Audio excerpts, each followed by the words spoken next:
Coaching centres regulation act लाने के लिए हम आज एक कमेटी बनाएंगे। इस कमेटी में दिल्ली सरकार के अफसर होने के अलावा हम दिल्ली के अलग अलग हिस्से के कोचिंग सेंटर, कोचिंग हब्स जो हैं, चाहे राजेंद्र नगर, मुखर्जी नगर, लक्ष्मी नगर, इन कोचिंग हब्स के स्टूडेंट्स को भी शामिल किया जाएगा। और जो स्टूडेंट्स अलग अलग एग्ज़ाम्स की तैयारी कर रहे हैं, चाहे IAS का हो, चाहे CA का हो, चाहे नीट JEE के एग्ज़ाम्स का हो, उनको इस कमेटी में शामिल किया जाएगा।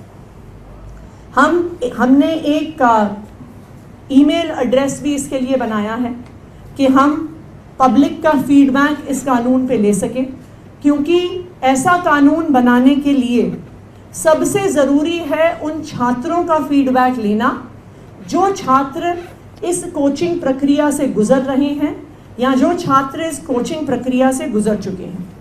मैं ईमेल एड्रेस अनाउंस कर रही हूँ, coaching.law.feedback@gmail.com।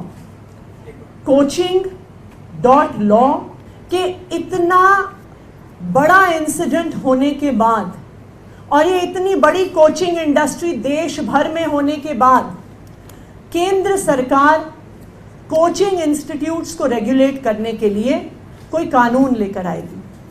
लेकिन हमें इस बात का दुख है कि केंद्र सरकार ऐसी देशव्यापी इंडस्ट्री को रेगुलेट करने के लिए, एक ऐसी इंडस्ट्री जहां पर पेपर लीक, जहां पर इलीगैलिटी, जहां पर स्टूडेंट सुसाइड, हर प्रकार की समस्याएं सामने आई हैं, इस इंडस्ट्री को रेगुलेट करने के लिए और इतनी इलीगैलिटी सामने आने के बाद भी केंद्र सरकार ने किसी भी प्रकार की रेगुलेशन को इंट्रोड्यूस नहीं किया है।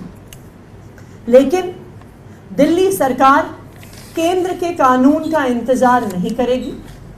जिस प्रकार से प्राइवेट स्कूल्स को एक कानून के तहत रेगुलेट किया जाता है, जिस प्रकार से प्राइवेट हॉस्पिटल्स को, नर्सिंग होम्स को एक कानून के द्वारा रेगुलेट किया जाता है, उनके इंफ्रास्ट्रक्चर की गाइडलाइंस बनती हैं, उनकी रेगुलर इंस्पेक्शंस होती हैं, उनको रिकग्निशन दी जाती है, उसी तरह से दिल्ली सरकार, अरविंद केजरीवाल जी की सरकार एक कानून लेकर आएगी जो दिल्ली में चल रहे सारे कोचिंग इंस्टीट्यूट्स, चाहे वो IAS, IIT JEE, NEET, CUET, NDA, किसी भी एग्ज़ाम्स की तैयारी करवा रहे हों, उन सबको रेगुलेट करने के लिए दिल्ली सरकार एक लॉन्ग टर्म सोल्यूशन के तहत एक कोचिंग इंस्टीट्यूट्स रेगुलेशन एक्ट लेकर आएगी।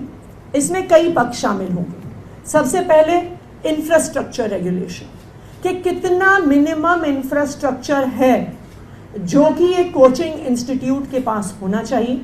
जिस तरह से स्कूल्स, नर्सिंग होम्स, सबको एक इंफ्रास्ट्रक्चर रिक्वायरमेंट दी जाती है, तो जो कोचिंग इंस्टीट्यूशंस का रेगुलेशन एक्ट आएगा उसमें कोचिंग इंस्टीट्यूट्स की इंफ्रास्ट्रक्चर रिक्वायरमेंट होगी। टीचर्स के क्या क्वालिफिकेशंस हैं ये स्पेसिफाई किया जाएगा।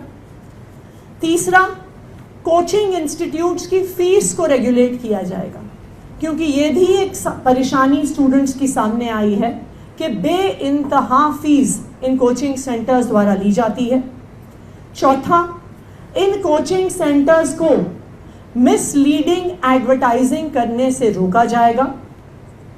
एंड लास्टली और मोस्ट इम्पॉर्टेंटली, ये जो प्रोसेस होगा जिससे कोचिंग सेंटर्स रेगुलेट होंगे, ये वन टाइम प्रोसेस नहीं होगा।